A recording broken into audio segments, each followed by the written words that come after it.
আমরা কথা বলছি ডক্টর ঈশানী নস্করের সাথে। আপনারা ওনাকে হয়তো টিভিতে দেখেছেন, কারণ উনি যাদবপুরে ইন্টারন্যাশনাল রিলেশনের প্রফেসর এবং আপনারা জানেন যে বিভিন্ন আন্তর্জাতিক ইস্যুতে টিভিতে কথা বলেন। তো ডক্টর নস্করের সাথে আমরা আজকে এসছি সিরিয়া নিয়ে জানতে। বিশেষত আপনারা জানেন যে সিরিয়াতে সবে রিজিম চেঞ্জ হয়েছে, প্রায় 50 বছর স্বৈরতন্ত্র চালানোর পর বাসাদ সরকারের পতন হয়েছে। কিন্তু একটা বড় ব্যাপার হচ্ছে যে সিরিয়াতে যে গৃহযুদ্ধটা লাস্ট 10 বছর ধরে হলো, সেটাতে যে পরিমাণ ক্ষয়ক্ষতি হয়েছে এবং সিরিয়ার সাধারণ মানুষ বিশেষত যেভাবে ভুগেছে, সেটা থেকে আমাদের কি শেখার আছে। তো ডক্টর নস্কর, প্রথমেই যে প্রশ্নটা করব যে আপনি যদি সিরিয়ার ইতিহাসটা আমাদের বাঙালি দর্শকদের জন্য বলেন যে কিভাবে মানে সেই সময় বাথ পার্টির মাধ্যমে বাসাদের বাবা ক্ষমতা দখল করেছিলেন। ওই সময় সাদ্দাম হোসেনের পাশাপাশি মানে সব জায়গাতে বাথ পার্টির মাধ্যমে একটা বিপ্লব, আরবে বিপ্লব আসার কথা ছিল, তার বদলে কি করে আস্তে আস্তে স্বৈরতন্ত্রগুলোর জন্ম হয় এবং কি করে এই আজকের যে গৃহযুদ্ধটা 10 বছর বা 12 বছর ধরে, 11 সাল থেকে 13 বছর ধরে যে গৃহযুদ্ধটা চলছে, এটা কেন চলছে। তারপর আমরা আসবো যে এখান থেকে আমাদের শেখার কি আছে, মানে জিও পলিটিক্সই হোক বা পলিটিক্সই হোক, যে একটা দেশে যদি ঠিকঠাক ভাবে পলিটিক্সটা না চলে, স্বৈরতন্ত্রই হোক বা গণতন্ত্রই হোক, কিভাবে দেশের সাধারণ মানুষ ভুক্তভোগী হতে পারে।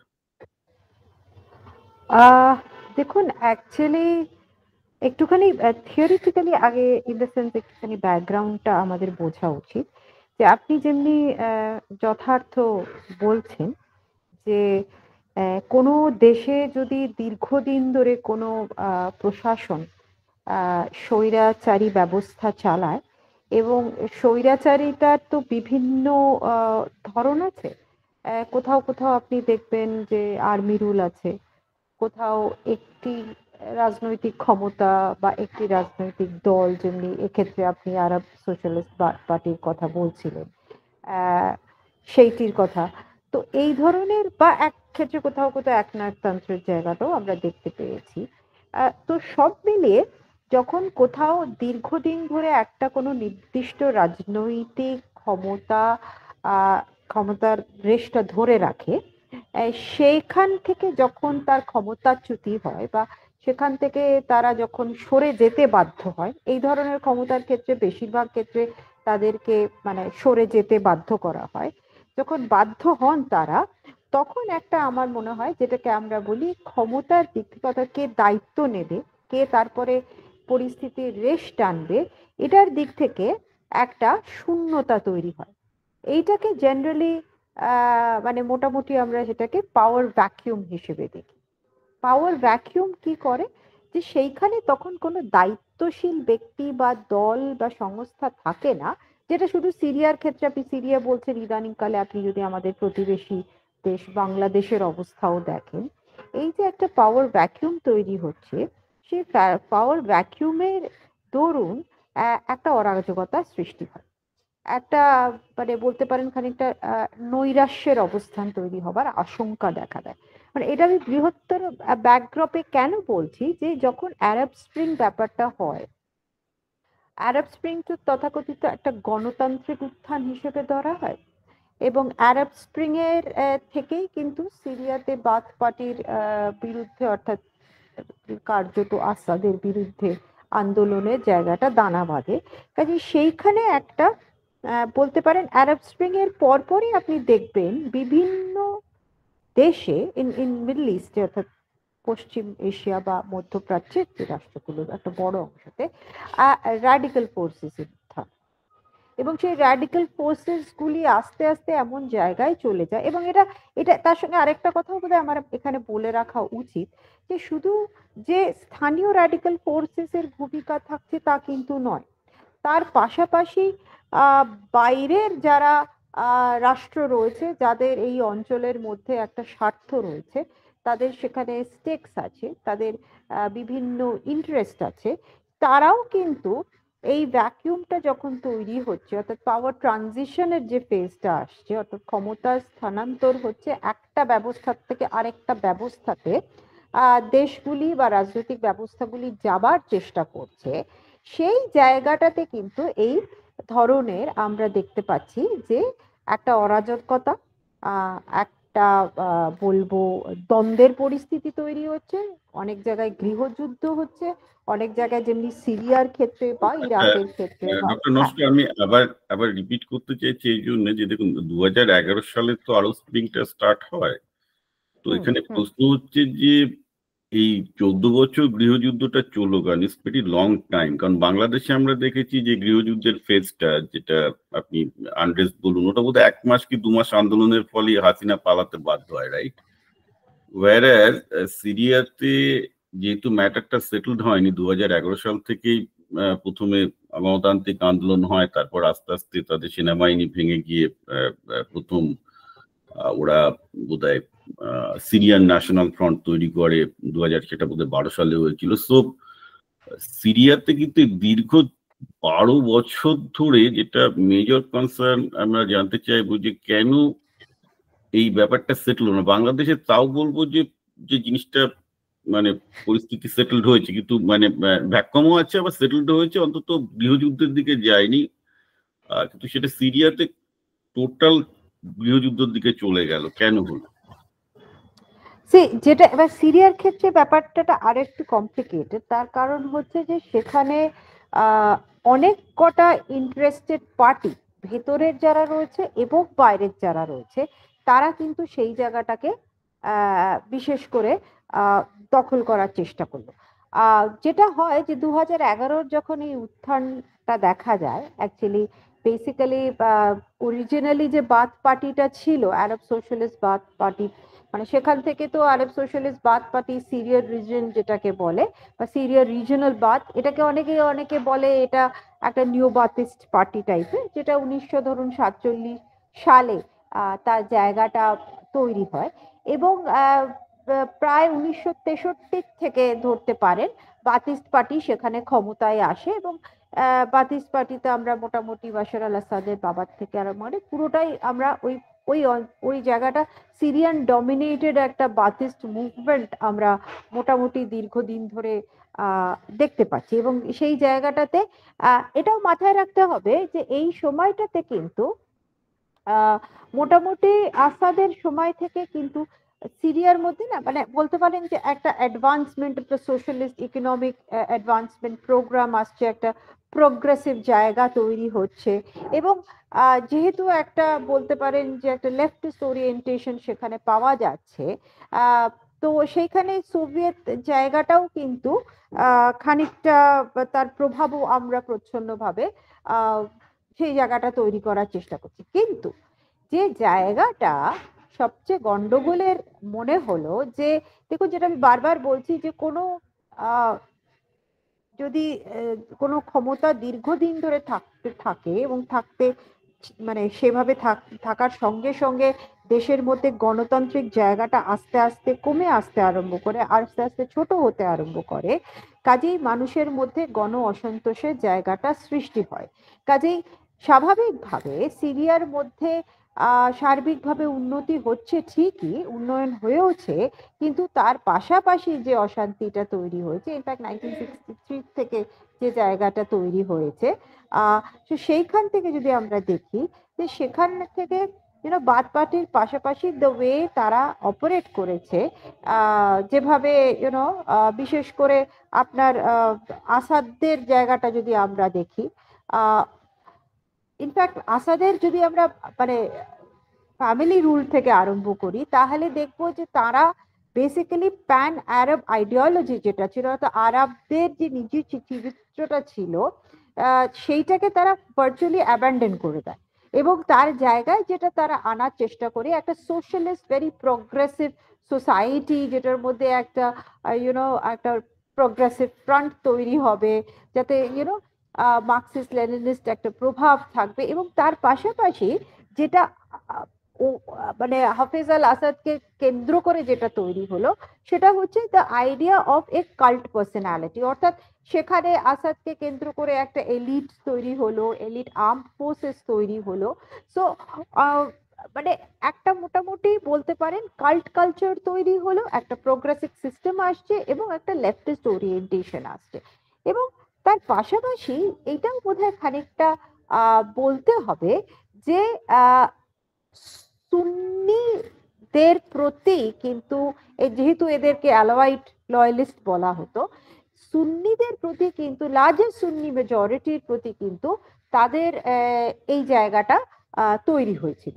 So there was an alienation within the system, অর্থাৎ ব্যবস্থার মধ্যেও কিন্তু মেজরিটি লোকের কাছ থেকে কিন্তু তাদের এই যে এখানে ডক্টর নস্কর দুটো প্রশ্ন লোকজন করবে। প্রথমে লোকে বলবে যে তাহলে ধরুন আরবের তো প্রায় প্রতিটা দেশ, কাতার, কুয়েত, ওমান, ইমিরেটস, সৌদি, এখানে তো প্রায় 50 বছরের বেশি সময় ধরে সব জায়গাতেই বিভিন্ন ইমিরেটস অর্থাৎ বিভিন্ন রাজাদের ফ্যামিলি গুলো রাজত্ব করছে। গোটা মিডল ইস্ট জুড়েই আমরা দেখবো। সেখানে তাহলে তাদের বিরুদ্ধে হয়তো ক্ষোভ আছে কিন্তু অতটাও নেই। তো সেখানে আমরা আরব বসন্তের প্রভাব দেখিনি।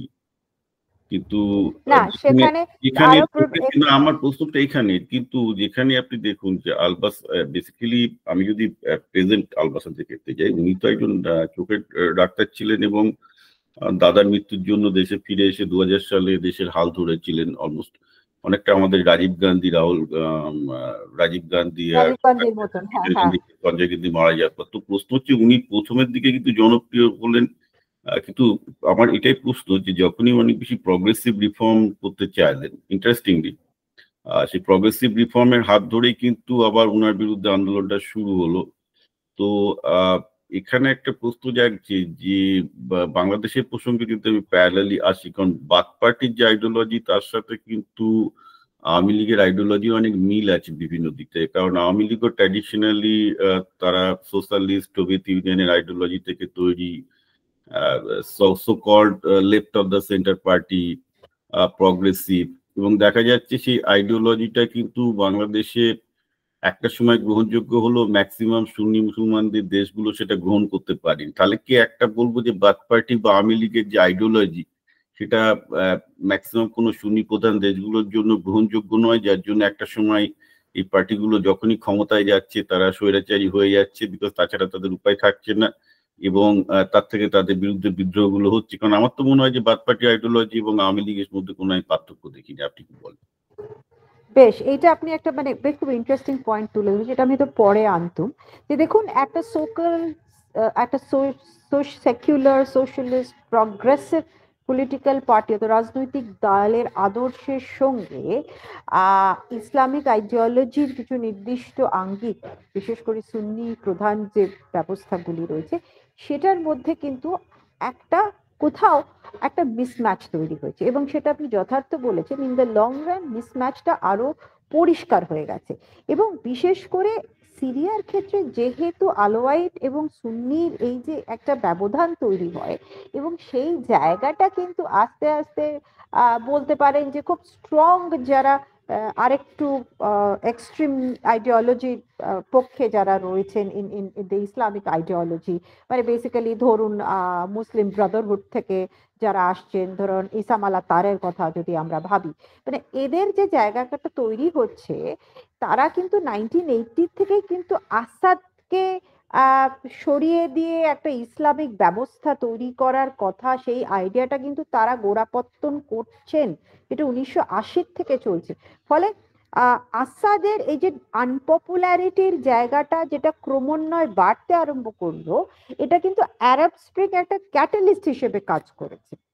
কিন্তু তার আগে থেকেই কিন্তু সোশ্যাল টেনশনটা কিন্তু রয়েছে, এবং 1980-82 দিকে ইসলামিক ফ্রন্টের যে জায়গাটা তৈরি হচ্ছে সেটাও কিন্তু আমাদের মাথায় রাখতে হবে। হ্যাঁ, এবং সিরিয়াতে কিন্তু অল্প বিস্তর হলেও স্ট্যান্ডার্ডলি নানা রকমের অশান্তি এবং কনফ্রন্টেশন কিন্তু হয়েছে, এই জায়গাটা কিন্তু তৈরি হয়েছে। এবং মুসলিম ব্রেদারেনের দ্বারা যে মানে প্রভাবে যে ধরনের রেবেলিয়ন্স তৈরি হয়েছিল রাইট ফ্রম 1980s, সেইটা কিন্তু আসাদ হ্যাজ বিন মানে কন্টিনিউয়াসলি সেগুলোকে দমন করে চলেছে। আপনি যে জিজ্ঞাসা করলেন যে ওনার আনপপুলারিটিটা কি করে বাড়লো, তার কারণ হচ্ছে তিনি একেবারে কড়া হস্তে নির্দয়তার সঙ্গে, নির্মমতার সঙ্গে তিনি কিন্তু যে কোনো মানে যে কোনো রেজিস্ট্যান্স যেগুলো তৈরি হয়েছিল সেই রেজিস্ট্যান্স গুলোকে তিনি শিরচ্ছেদ করে দিয়েছেন, এবং তাতে প্রচুর মানুষ, প্রচুর সিভিলিয়ানসদের কিন্তু প্রাণহানি হয়েছে। এবার এইটা আমাদেরকে বুঝতে হবে যে সিরিয়ার ইতিহাসটার সম্বন্ধে আন্তর্জাতিক রাজনীতিতে দৃষ্টিটা ঘুরেছে মূলত কিন্তু because of the intervention and focus of the western countries. পশ্চিমী দেশগুলি যখন এই অঞ্চলগুলির প্রতি তাদের নিজের ইন্টারেস্টের দিক থেকে ভাবনা চিন্তাগুলি এসেছে, তখনই কিন্তু বিশ্ব রাজনীতির দরবারে এই ধরনের পরিস্থিতি যে জায়গাটা তৈরি হয়েছে সেটা কিন্তু এসে গেছে।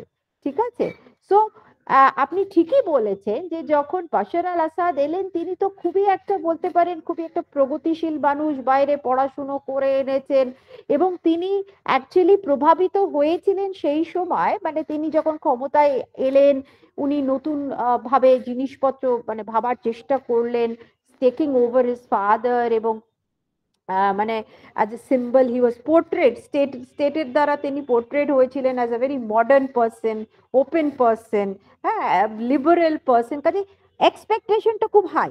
এবং বাশার আল আসাদ ইনফ্যাক্ট উনি ইনফ্লুয়েন্স হয়েছিলেন, যেটা বলছিলাম, দুটো জিনিসের দ্বারা আমার মনে হচ্ছে ইন টার্মস অফ অর্থনৈতিক দিক থেকে।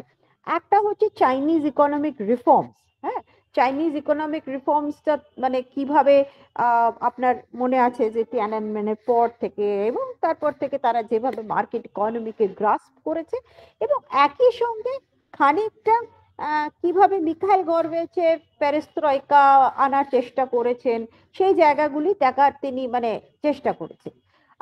এবং তিনি পুরো ব্যবস্থাকে তার বাবা যেভাবে নির্দয়তার সঙ্গে সবকিছু দমন করার চেষ্টা করেছে, তার জায়গায় তিনি একটা মানে ইন্টেলেকচুয়ালিজম মানে আরো বেশি জায়গাগুলো আনার চেষ্টা করছে অ্যাজ এ মডার্নাইজার।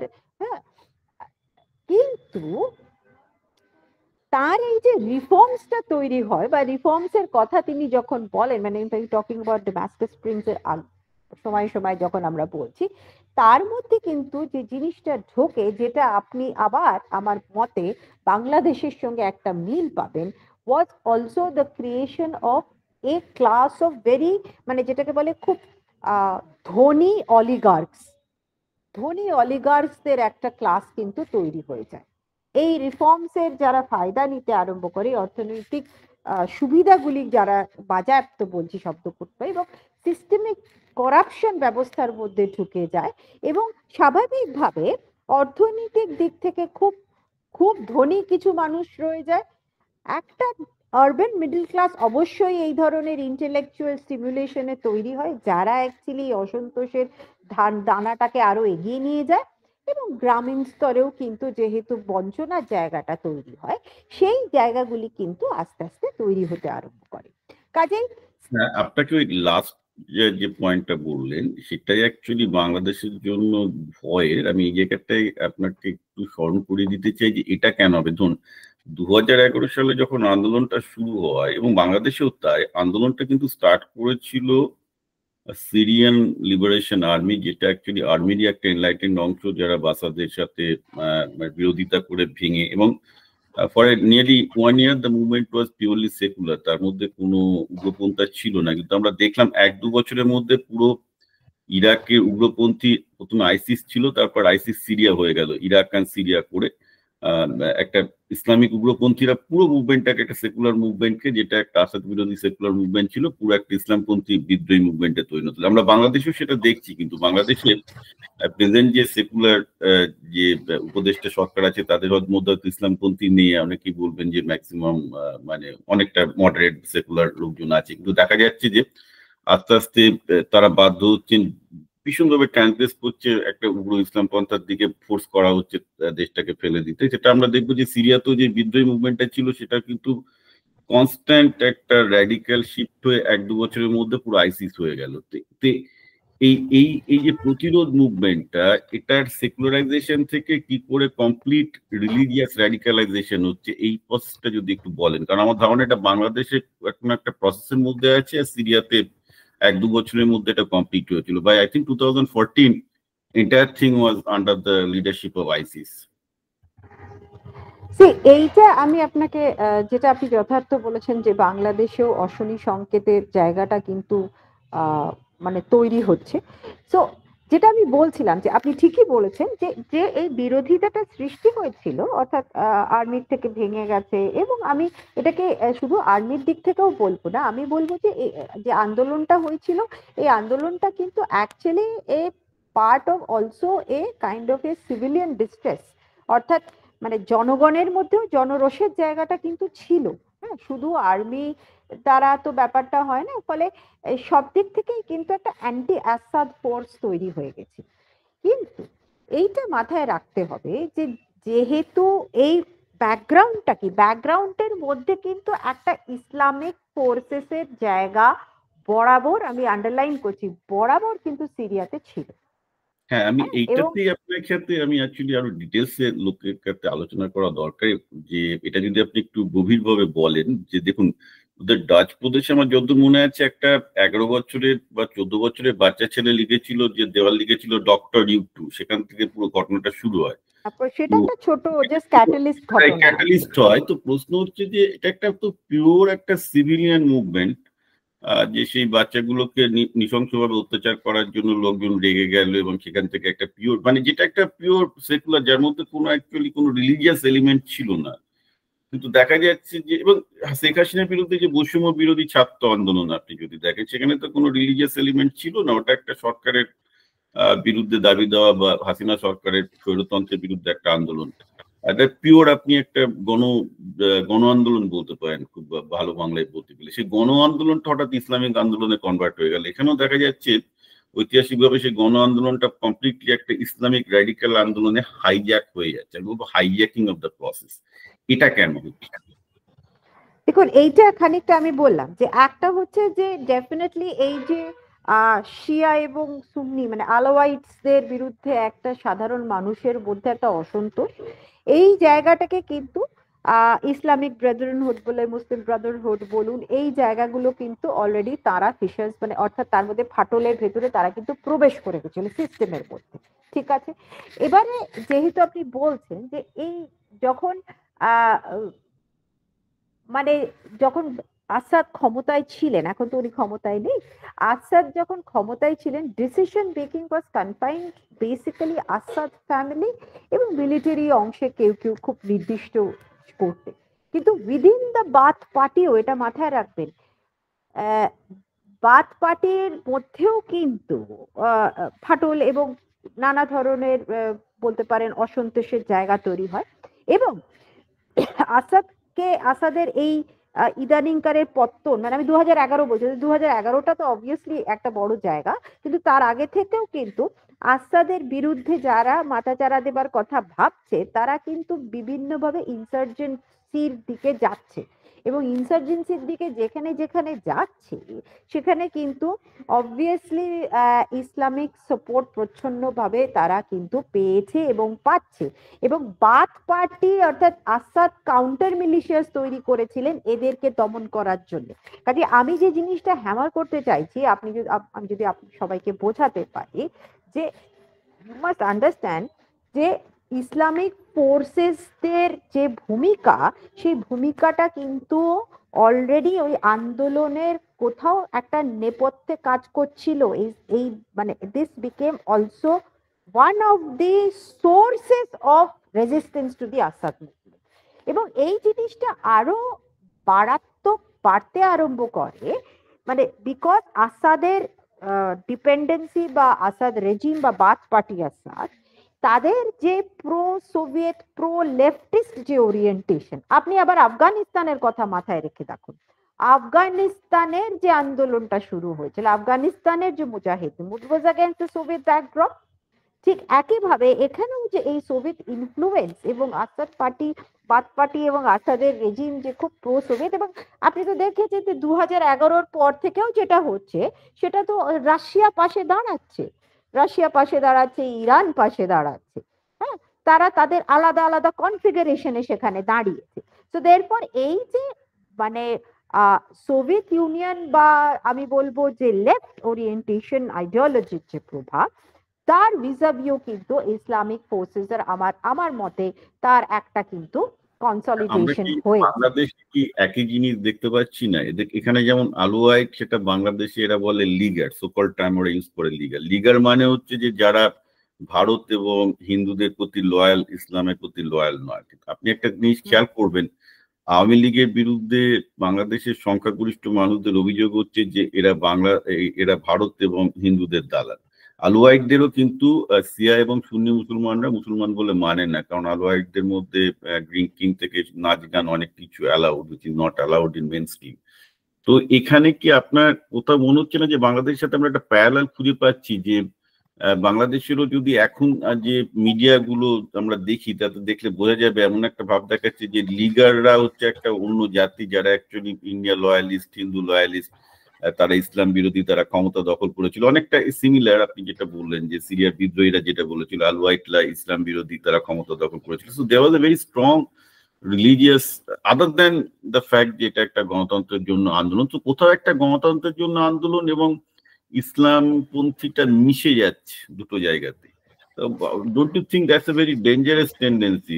মানে একটা সেকুলার মুভমেন্ট গণতান্ত্রিক আন্দোলন হতে পারে, that is of course always desirable, কিন্তু সেই আন্দোলনটা সম্পূর্ণভাবে একটা প্রো ইসলামিক আন্দোলন, দ্যাট ইটসেলফ ক্যানট বি গণতান্ত্রিক, that itself can't be democratic for several reason, because এগুলো একটা আপনি বলবো যে গণতান্ত্রিক থেকে একটা ক্লার্জিক্যাল, যেটা ইরানের মানে অনেকটা ইসলামিক গণতন্ত্র বলুন, ওরা ইসলামিক গণতন্ত্র বলে, but more like it's a মোল্লাতন্ত্রের দিকে। It's really not then you are looking for গণতন্ত্র, ইউ আর লুকিং ফর মোল্লাতন্ত্র।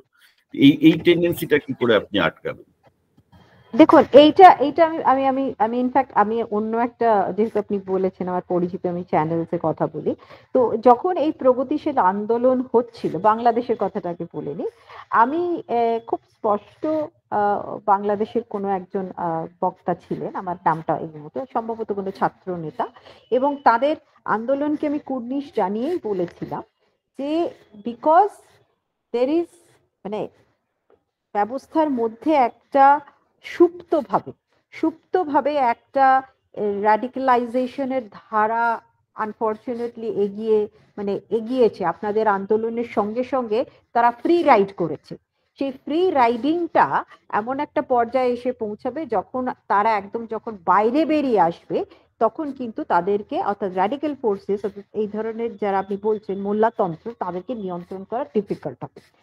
সিরিয়ার ক্ষেত্রে এটা আরো ভায়োলেন্ট কেন হয়েছে? তার ভায়োলেন্সের কারণ হচ্ছে সেই আন্দোলনটা মানে আসাদ রেজিমের বিরুদ্ধে দাঁড়ালেন, তারা মিলিটারি দাঁড়িয়ে পড়লেও, প্লাস তার পাশাপাশি অনেক আলাদা আলাদা করে মিলিশিয়াস দাঁড়িয়ে পড়লো, অনেক আলাদা আলাদা করে ফ্রন্টস তৈরি হয়ে গেল। কারণ এটা আরেকটা জিনিস মাথায় রাখতে হবে যে আপাত দৃষ্টিতে in a so called Islamic state, আমি সো কল্ড শব্দটা সচেতনভাবে ব্যবহার করছি, ইসলামিক স্টেট বা ইসলামিক মেজরিটি স্টেটস এর মধ্যেও কিন্তু অনেক ধরনের ফ্যাকশনস, অনেক ধরনের কালচারাল এন্টিটিস, অনেক ধরনের এথনিক এন্টিটিস কাজ করে।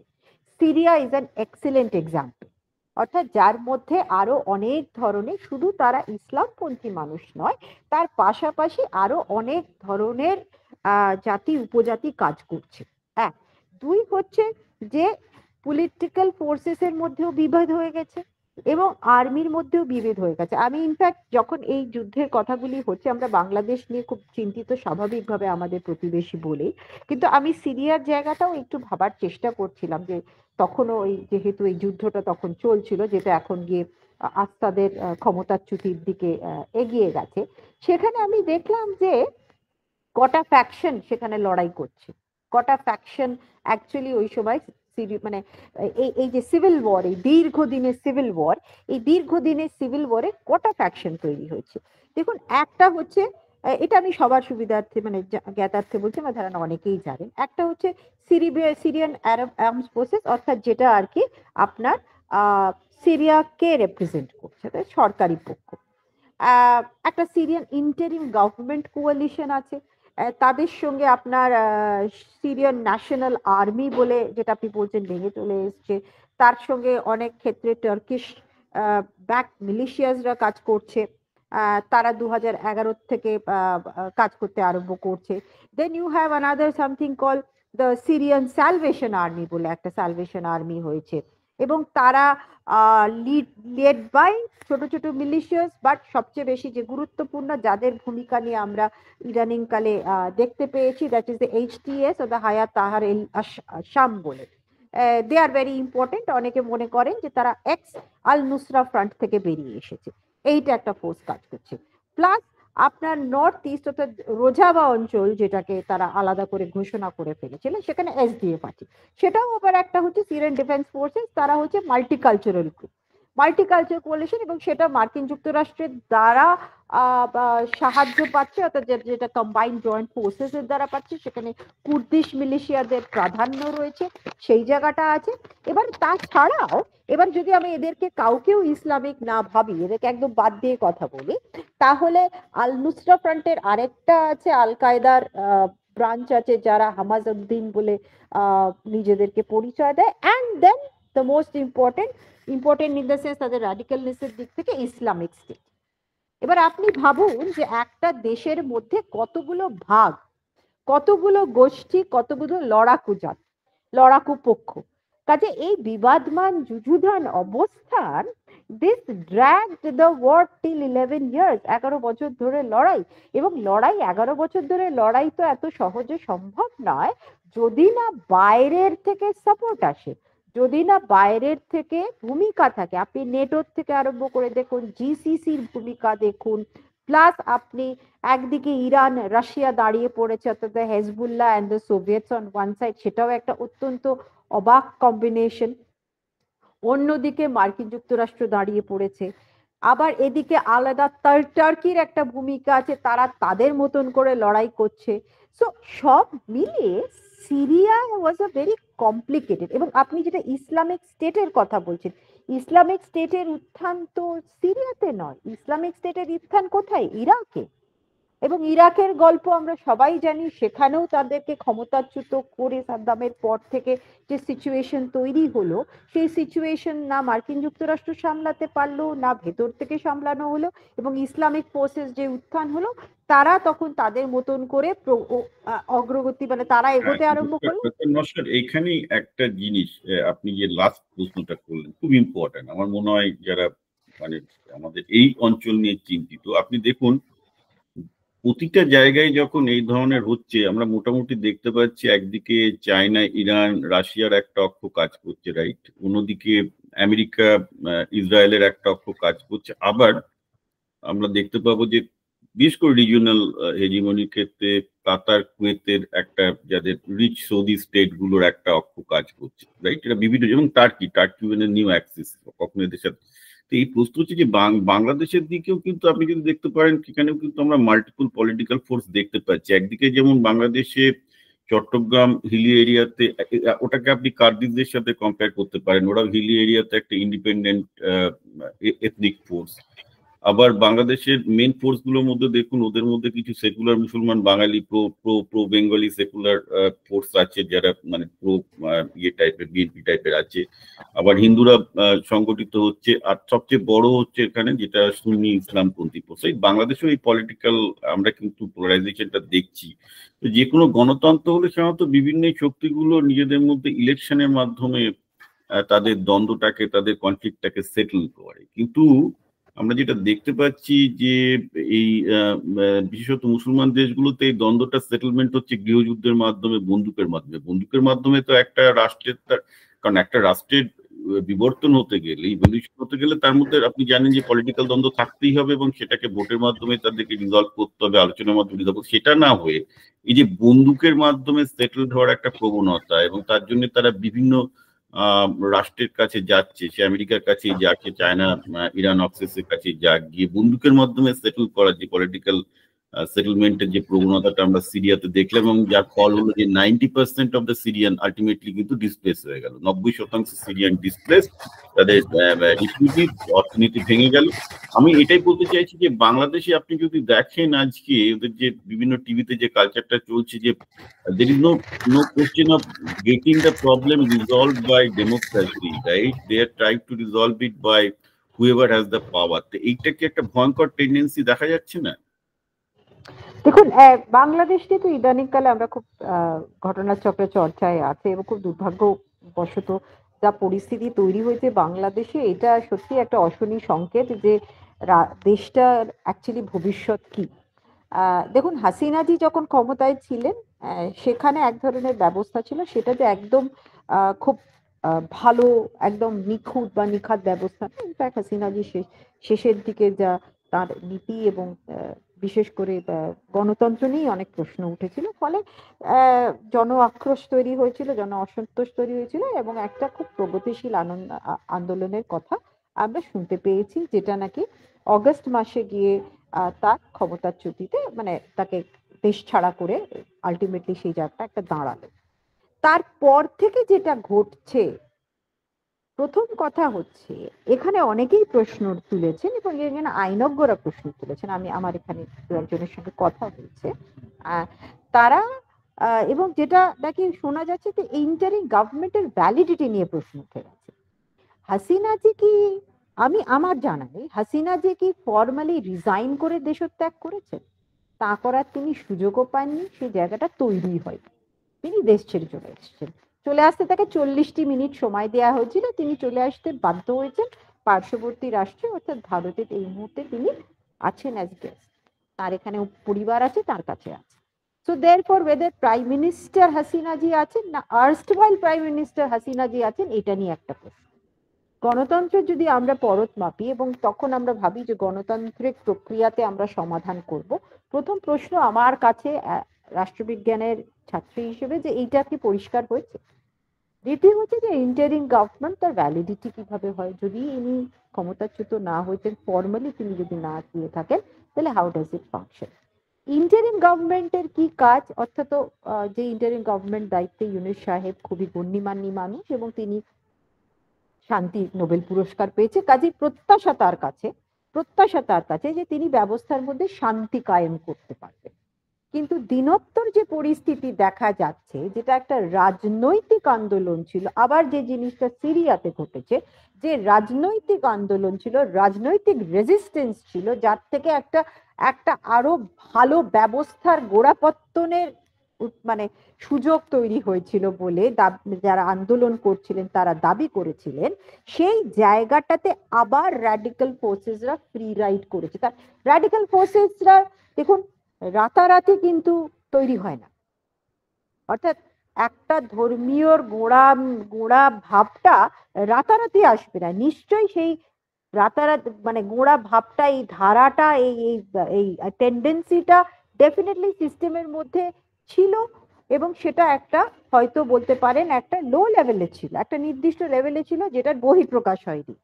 কিন্তু সেই জায়গাটা এখন বহিঃপ্রকাশ হয়েছে। এবার যে আমরা প্রশ্নটার সম্মুখীন হচ্ছি, যে একটা সিস্টেমের যে অবক্ষয় হয়েছে তাকে রিজলভ করার জন্য আরেকটা গণতান্ত্রিক সিস্টেমের ব্যবস্থা, প্রক্রিয়া দিয়ে ইলেকশনস বলুন, পলিটিক্যালি তার রেজলিউশন করার চেষ্টা, সেইটা করার ক্ষেত্রে ইট অল ডিপেন্ডস, এটা নির্ভর করে যে ইন্টারিম গভর্নমেন্ট যে এখন দায়িত্বে আছে তার দক্ষতার জায়গাটা কোথায়। সেই সরকারকে এখন, আমার মতে সেই সরকারকে এখন প্রায়োরিটাইজ করতে হবে যে ব্যবস্থার মধ্যে শান্তি ফিরিয়ে আনা, ব্যবস্থাটাকে আবার নতুন করে যদি তারা তৈরি করা, অর্থাৎ আরো বেশি স্টেবিলাইজ করতে হলে যে পদক্ষেপগুলো সেগুলো প্রায়োরিটাইজ করতে হবে। কিন্তু আনফরচুনেটলি যেটা দেখা যাচ্ছে, আনফরচুনেট আমি বারবার বলছি, এই যে মানে হঠাৎ একটা বিস্ফোরণ অফ দ্য র্যাডিক্যাল ফোর্সেস তৈরি হয়েছে, এবং তারা আমাদের মানে আমরা বাইরের থেকে যারা দেখছি, আপনিও বাইরে আছেন, আমরাও বাইরে আছি, অনেক বিশেষ সবাই যারা বাইরের থেকে দেখছেন, ইট সিমস তাদের ওপরে কোনো কন্ট্রোল নেই। This is the most unfortunate এবং মোস্ট ডেঞ্জারাস পয়েন্ট, অর্থাৎ যেখানে মনে হচ্ছে যে এই ফোর্সেস গুলোই পুরো রাজনীতিটাকে বাজায়াপ্ত করে নিয়ে এবং আরো মারাত্মক কিছু একটা করার আশঙ্কা দেখা যাচ্ছে, এই সলিউশনটাকে কিন্তু অন্তর্বর্তীকালীন সরকারকে আমার মতে কড়া পদক্ষেপের মাধ্যমে তৈরি না, করতে হবে। কিন্তু কিন্তু সেটা কি করে হবে? আপনি যদি একটু আমি এটাই বলতে যাচ্ছিলাম, এইটাই আপনি আমাকেও বলছেন, আমিও হয়তো ভাবছি, আমরা সবাই ভাবছি যে এই র্যাডিক্যাল ফোর্সেসকে নিয়ন্ত্রণ করার মতন দক্ষতা। না, এই র্যাডিক্যাল ফোর্স তো তাদেরকে ক্ষমতায় বসিয়েছে। আপনি একটু যদি দেখলেন যে ওদের শিবিরকে, অর্থাৎ জামাতের ছাত্র ইউনিয়ন শিবিরকে ওরা ইয়ে করে দিল, রাজনীতি করার অনুমোদন দিল, তাদের উপর নিষেধাজ্ঞা তুলে নিল। সেখানে ছাত্রলীগ অর্থাৎ আওয়ামী লীগের যে ছাত্র সংগঠন তার উপর নিষেধাজ্ঞা বসালো, রাইট? এটা নিষেধাজ্ঞা করে দিয়েছে। এবং ওরাও বারবার করে দাবি করছে উপদেষ্টাদের মধ্যে থেকে যে আওয়ামী লীগকে তারা সম্পূর্ণভাবে নিষিদ্ধ করবে, তাদেরকে নির্বাচনে আসতে দেবে না। আওয়ামী লীগের যতগুলো পার্টি অফিস ছিল সেগুলো তো ভেঙে দিয়েছে, সেটা অন্য ব্যাপার। কিন্তু প্রশ্নটা হচ্ছে এইখানে যে বাংলাদেশের রাজনীতিতে বরাবরই একটা pro Hindu pro Indian faction আছে, যারা মনে করে যে ইন্ডিয়ার সাথে ভালো সম্পর্কের মাধ্যমে বাংলাদেশের উন্নতি হবে। আবার ভারত বিরোধিতা, বিএনপি যেটা ছিল যে ভারত বিরোধিতা, প্রো ইসলামপন্থী, এই দুটো রাজনৈতিক শক্তি বরাবরই ছিল। সেখানে দেখা গেল যে একটা রাজনৈতিক শক্তি আর একটা রাজনৈতিক শক্তিকে বলছে যে আমরা এদেরকে সম্পূর্ণ এলিমিনেট। এখন ছাত্রলীগের হাতেও কিন্তু বন্দুক আছে, সেগুলো এখনো বেরোয়নি। ছাত্রলীগের হাতেও বাংলাদেশ এখনো গৃহযুদ্ধের পথে যায়নি, কারণ এখনো পর্যন্ত আমি বলবো যে আওয়ামী লীগকে সেভাবে নিষিদ্ধ করা হয়নি। কিন্তু আমার যতদূর ধারণা, ইলেকশনের 15 সময় যদি এই আওয়ামী লীগকে নিষিদ্ধ ঘোষণা করা হয়, আমরা কিন্তু হয়তো বাংলাদেশে দেখতে পাবো যে খুব সিরিয়াস লেভেলে, কারণ বাংলাদেশে এখনো পর্যন্ত আনঅ্যাকাউন্টেড আর্মস প্রচুর আছে, সেটা হয়তো এখনো বেরোচ্ছে না because still it is under control. কিন্তু সমস্যাটা হচ্ছে যে উপদেষ্টারা তো এটা জানে, উপদেষ্টারা এটা জানা সত্ত্বেও একটা দেখতে পাচ্ছি যে একটা মানে অল ইনক্লুসিভ সরকার যেটাকে বলে, একটা অল ইনক্লুসিভ ডেমোক্রেসি কিন্তু তারা চেষ্টা করছেন না। তারা তাদের মডেলে একটা নন ইনক্লুসিভ ডেমোক্রেসির দিকে যাচ্ছেন, যেটা একটা অ্যাকচুয়ালি সিরিয়ার মতো একটা গৃহযুদ্ধের ফ্রন্ট খুলে দিতে পারে। তো সেই ব্যাপারটা নিয়ে আপনার কি মনে হয়? দেখুন, এইটা না, মানে আপনি যেটা বলছেন, যে আশঙ্কাটা আপনি করছেন, এই যদি এক্সিস্টিং সরকার, মানে এইটা, মানে এই তত্ত্বাবধায়ক সরকার নিয়ে তো যেহেতু প্রশ্ন, এই তত্ত্বাবধায়ক সরকারের যদি এক্সিস্টেন্সটা নির্ভর করে যে তারা এই ধরনের র্যাডিক্যাল ফোর্সেস, আপনি শিবির বলুন, হেফাজতে ইসলাম বলুন, জামাত বলুন, বিএনপি বলুন, তাদের এই কট্টরপন্থীয় মানসিকতাটাকেই আরো বেশি মানে উৎসাহিত করে বা তাদেরকে প্রতিরোধ না করার ভিত্তিতে তাদের এক্সিস্টেন্স নির্ভর করছে, অন্তত এটা যদি সেটাই মনে হয়, মানে এই যদি হয়, তাহলে কিন্তু আলটিমেটলি বাংলাদেশের পরিণাম কিন্তু মারাত্মক হতে পারে। এবং বাংলাদেশের পরিণাম মারাত্মক হলে ভারতের পক্ষেও সেটা খুব উদ্বেগজনক, আর একদম পাশের বাড়ি, একেবারে প্রতিবেশী পরিস্থিতি। কাজেই বাংলাদেশের যদি মানে আপনি যে অশনি সংকেতটা ইঙ্গিত করছেন, যে যে দুর্ভাগ্যজনক পরিস্থিতির কথা আপনি আশঙ্কা করছেন, যদি এটা গৃহযুদ্ধের দিকে যায়, তাহলে কিন্তু একটা মারাত্মক পরিস্থিতি, মানে আবার একটা বড় রেফিউজি ক্রাইসিস, যেটা সিরিয়াতে হয়েছে, আবার একটা রেফিউজি ক্রাইসিস হবে, একটা আমি হিউম্যানিটেরিয়ান এক্স্যাক্টলি ক্রাইসিস সেটাই হবে। বলতে, 90% লোক একটা দেশে রিফিউজি হয়ে যায়, মানে রেকর্ড ইন হিস্টোরিক্যালি। হ্যাঁ, বাংলাদেশে এক্স্যাক্টলি। কিন্তু সেই চান্স আমরা করছি। কার একটা ব্যাপার হচ্ছে যে দেখুন, বাংলাদেশ যেভাবে পাকিস্তান এবং চীনের দিকে ঘেঁষার চেষ্টা করছে, একটা এটা তো কোনো সন্দেহ নেই যে উপদেষ্টা সরকার খুব প্রকাশ্যে পাকিস্তানকে কাছে পেতে চাইছে।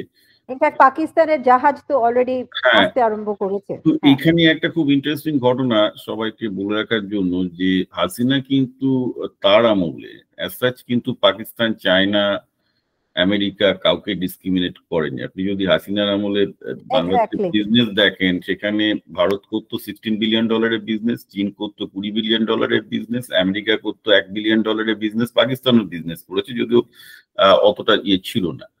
তো আমার প্রশ্ন হচ্ছে কি, যে হাসিনাকে যদিও বলা যেতে পারে তিনি একজন স্বৈরাচারী শাসক ছিলেন, বিদেশ নীতির ক্ষেত্রে কিন্তু তিনি সমস্ত দেশকেই মানে এফডিআই কে অ্যাট্রাক্ট করছিলেন, he didn't discriminate against this.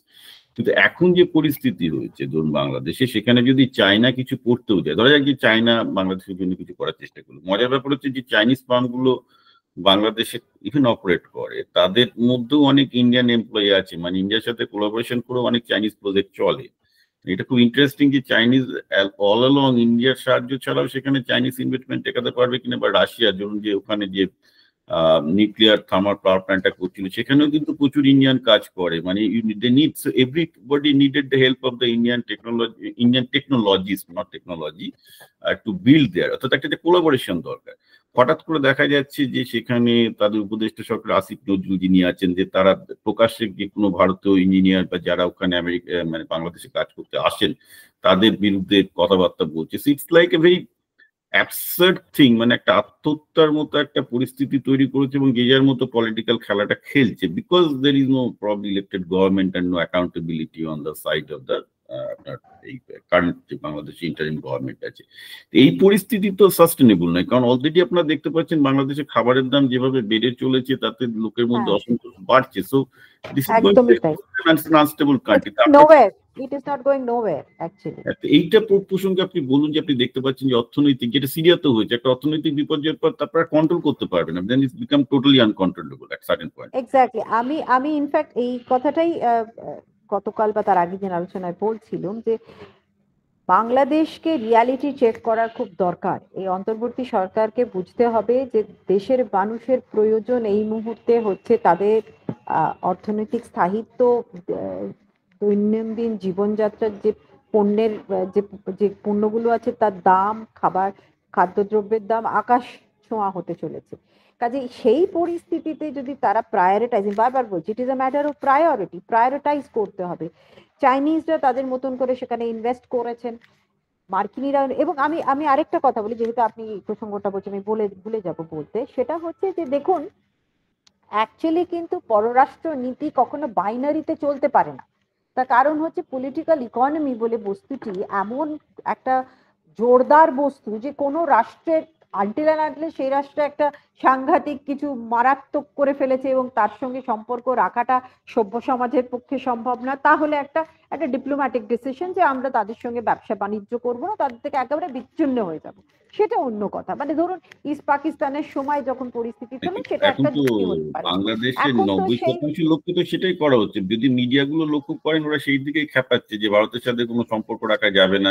আমি সেটাই বলছি যে এই পরিস্থিতি থেকে তাদের পক্ষে সম্ভব, মানে লোক খেপানো একটা জিনিস এবং সেই ডিসিশনটাকে প্র্যাকটিক্যালি সাস্টেইন করা একটা জিনিস, ঠিক আছে?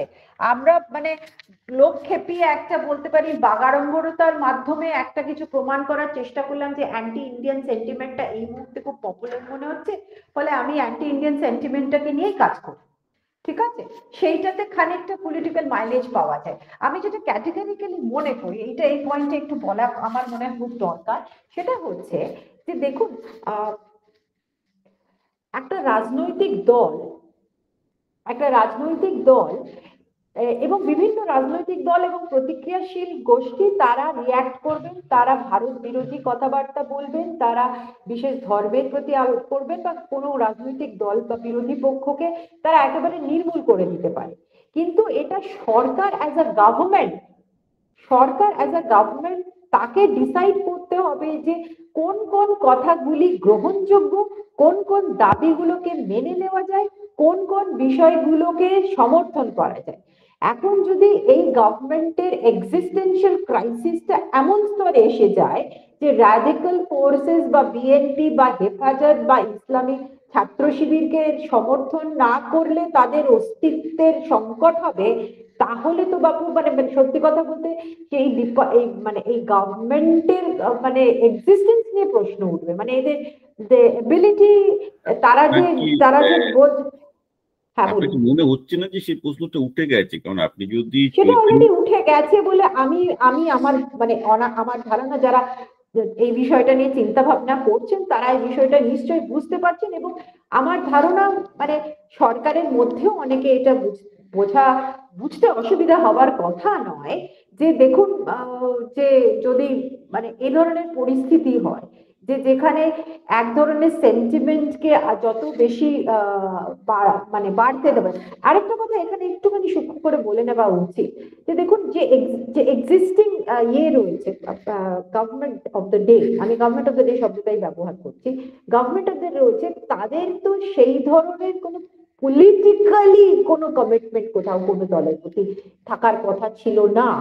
তাদের কাজ হচ্ছে যে এই অন্তর্বর্তীকালীন ব্যবস্থায় যেখানে একটা পোস্ট বলতে পারেন একটা সো কল পোস্ট অথরিটেরিয়ান সিস্টেমকে আবার নতুন করে তোলবার জন্য, এবং ইঙ্গিত করা হয়েছিল যে কনস্টিটিউশনটাকে ঠিক করে ইলেকশন আনা হবে এবং ইলেকশনের মাধ্যমে ওদের একটা বোধহয় কনস্টিটিউয়েন্ট অ্যাসেম্বলি করেছে, কি জন্য একটা কমিটি একটা কনস্টিটিউয়েন্ট,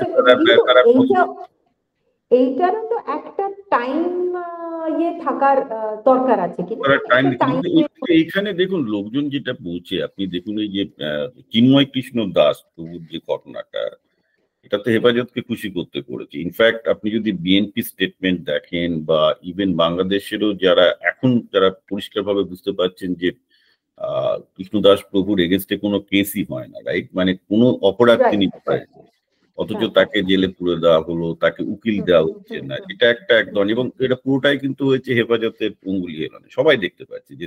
তাহলে পরিষ্কার আমরা দেখতে পাচ্ছি যে হেফাজত বা ইসলামের যে দলগুলি সেটা ডিরেক্টলি উপদেষ্টাদেরকে এবং উপদেষ্টা সরকার তাদের কথা শুনে চলতে বাধ্য হচ্ছে।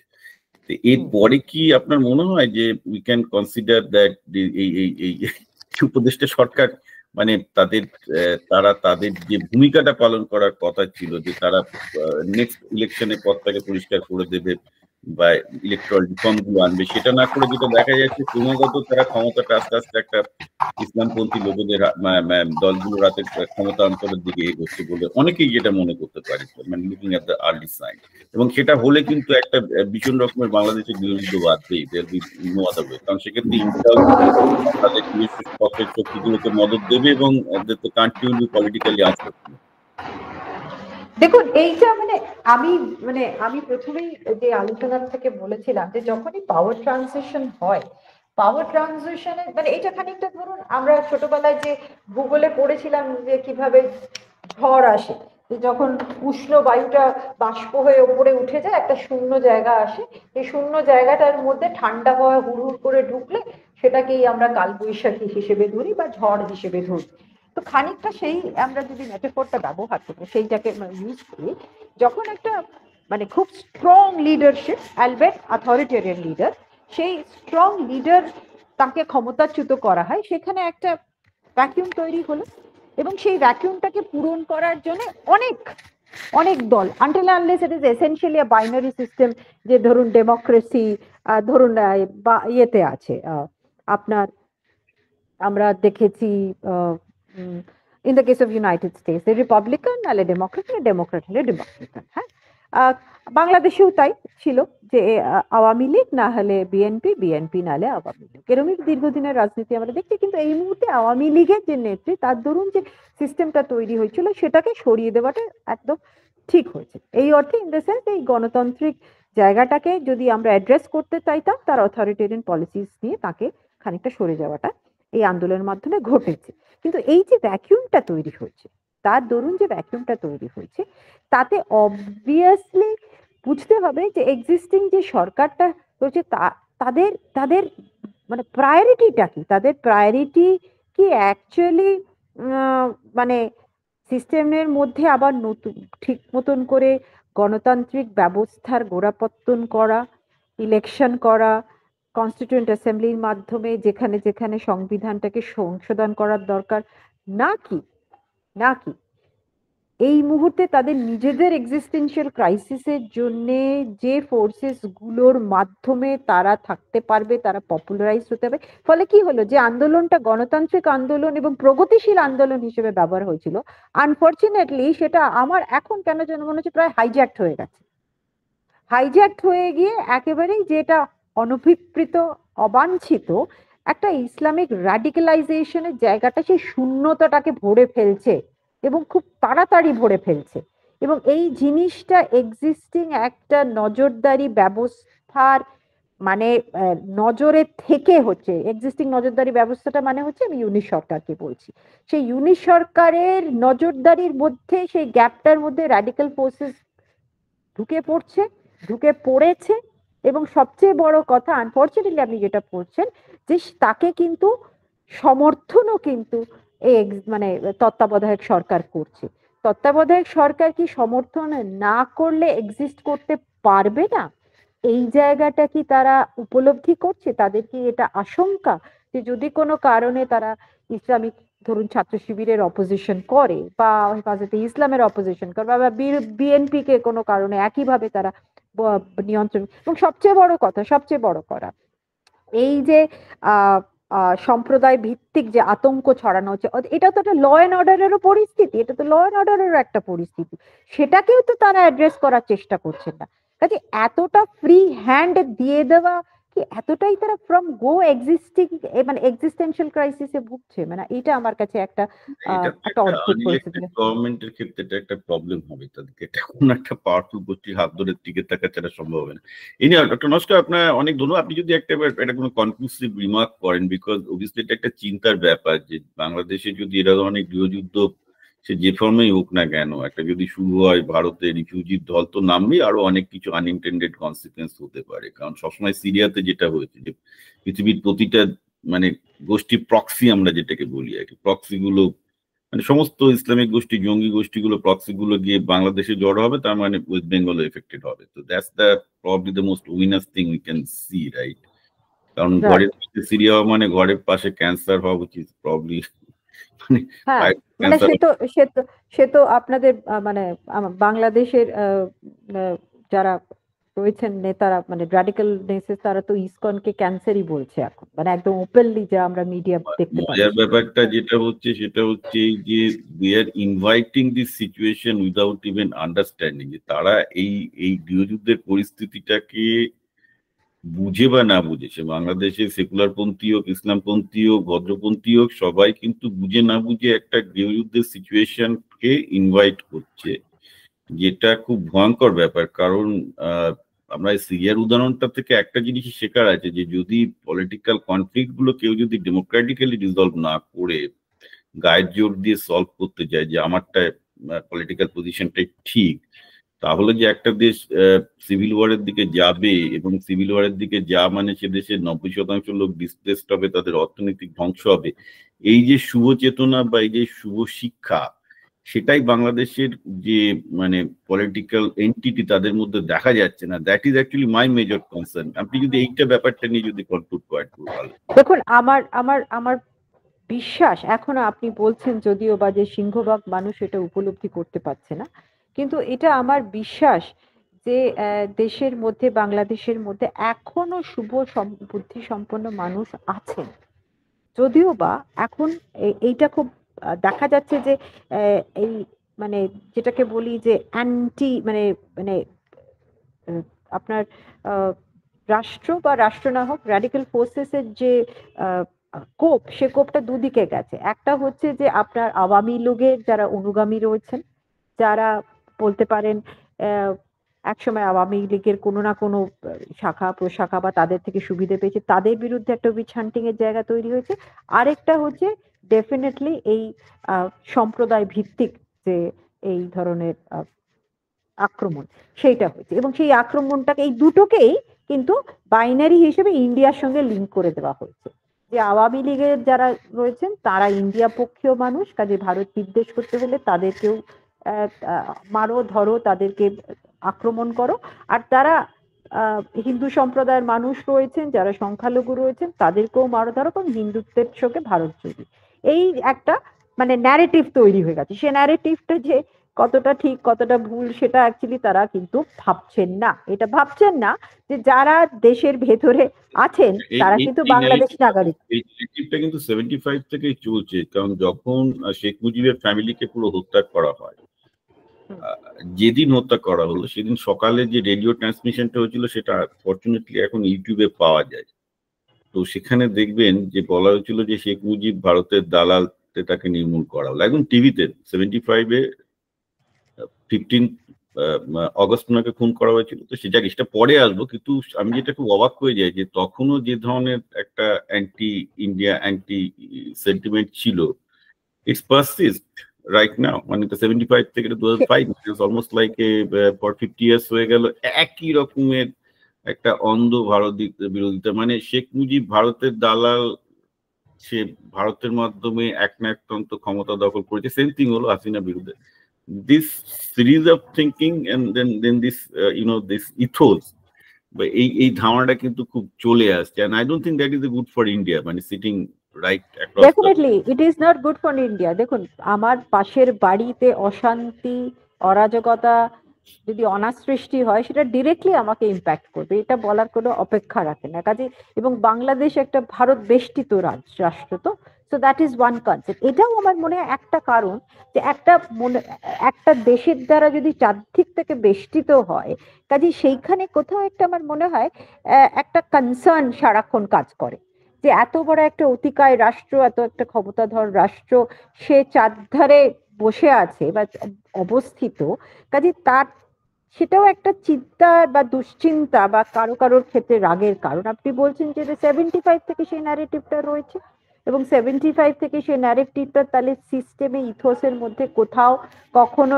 একটু লো লেভেলে, কখনো একটু প্রমিনেন্টলি উঠে আসছে, কিন্তু সেটা রয়েছে। এবং এটা ইরেসপেক্টিভ অফ দ্যাট 72 হিস্ট্রি, অর্থাৎ 72-এর হিস্ট্রিতে ভারতের অবদান, ভারতের কি ভূমিকা, সেটা নির্বিশেষে কিন্তু এই ন্যারেটিভটা রয়ে গেছে, এবং তার শেকড়টা কিন্তু রয়ে গেছে।